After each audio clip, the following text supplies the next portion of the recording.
ভাবি কোনো হেল্প লাগবে? না লাগবে না। বৌমা তুমি রান্নাঘরে? নতুন বিয়ে হয়েছে, এখন তুমি রান্নাঘরে কেন থাকবে? যাও মা, তুমি বিশ্রাম নাও গিয়ে। মা মাছটা আমি ভেজে দিই। আমি করে নিচ্ছি।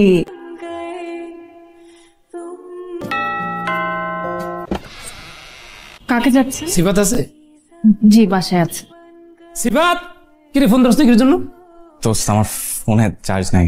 পাটপাড়ি শুরু করছিস না? ভাইয়া আপনি একটু বসেন, চা দিই। উনি কে? তো ভাবি। ওরে বাটপার, বিয়ে করে পালাইছো না? আর আমি বাসা ভাড়া দিতে পারি না, যৌতুক কত নিস? 1 টাকাও না। তুই টাকা দিবি কেমনে? ভাইয়া আপনি একটু আমার কথাটা শুনেন, আপনার সব টাকা আপনি পেয়ে যাবেন, আমি কথা দিচ্ছি। সত্যি দিবেন? জি ভাই আপনি বসেন না, চা খেতে খেতে কথা বলি।